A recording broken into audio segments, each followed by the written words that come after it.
அடுத்த வார்த்தையை பார்க்கும் பொழுது ஆவியிலும் சொல்லி பார்க்கிறோம். இந்த ஆவியிலும் பார்க்கும் பொழுது தான் இன்னைக்கு கிறிஸ்தவ வட்டாரத்தில் பார்க்கும்பொழுது ரொம்ப ஒரு கேள்விக்குறியாக இருக்குது. சபைக்குள்ளே வந்தால் ஆமேன் அல்லேலூயா அப்படி சொல்லி கைகளை உயர்த்தி அல்லேலூயா ஆமேன் பயங்கரமாக பாட்டெல்லாம் பாடுவாங்க, பயங்கர அபிஷேகத்தில் நிரம்புவாங்க. ஆனால் வெளியில் போன உடனே பாருங்கள், ஆவியை அவித்து போட்டு போய் உலகத்துக்கு ஒத்த வேஷம் தரிக்கிறவர்களாய் காணப்படுகிறார்கள். பிரியமானவர்களே, நீங்களும் நானும் அப்படி இருக்கக்கூடாது. ஆவியில் உண்மை உள்ளவர்களாக இருக்கணும். தேவனுக்கு பயந்து கீழ்ப்படிந்து நடக்கிறவர்களாக என்ன செய்யணும், காணப்படணும். பிரியமானவர்களே, அடுத்த வார்த்தையை பார்க்கிறோம், விசுவாசத்தில் அப்படி சொல்லி பார்க்கிறோம்.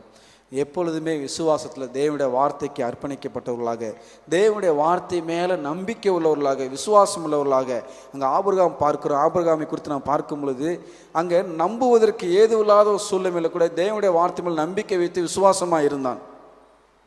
ஆனால் இன்றைக்கி நம்ம ஆவிக்குரிய வாழ்க்கையில் விசுவாச வாழ்க்கை குறித்து நம்ம பார்க்கும் பொழுது கேள்விக்குறியாக தான் இருக்குது. காரணம் என்னென்னா, தேவனுடைய வார்த்தை நம்முடைய இருதயத்துக்குள்ளே இல்லாததுனால தான் நம்முடைய வாழ்க்கையில் விசுவாசம் இல்லை. பிரியமானவர்களே, தேவனுடைய வார்த்தைக்கு கீழ்ப்படிந்து தேவனுடைய வார்த்தையை அர்ப்பணித்து தேவனுடைய வார்த்தை மேல் நம்பிக்கை வைத்து விசுவாசமாக இருக்கும் பொழுது இந்த உலகத்தில் நாமளும் என்ன செய்ய முடியும், மற்றவர்களுக்கு மாதிரியாக வாழ முடியும். பிரியமானவர்களே, அடுத்த வார்த்தையை குறித்து நாம் பார்க்கும் பொழுது கற்பிலும் அப்படின்னு சொல்லி பார்க்குறோம். இன்றைக்கி இந்த கற்பை குறித்து நாம் பார்க்கும் பொழுது பெண்களுக்கு மாத்திரம்தான் கற்பு இருக்குது அப்படி இல்லை, ஆண்களுக்கும் கற்பு இருக்குது.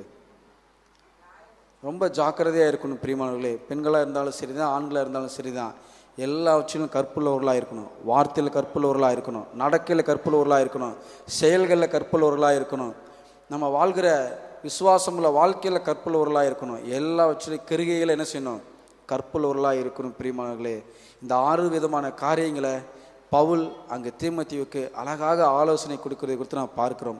இந்த 6 விதமான காரியத்தையும் நம்முடைய வாழ்க்கையில் நம்ம செயல்முறைப்படுத்தி இந்த வார்த்தைக்கு நம்மை நாமளும் ஒப்பு கொடுத்து அர்ப்பணிக்கும் பொழுது, அந்த வார்த்தைக்கு நம்ம வாழ்க்கையை அபியாசப்படுத்தும் பொழுது நம்முடைய வாழ்க்கையிலும் நம்மளும் அநேகருக்கு மாதிரிகளை வாழ முடியும். பிரியமான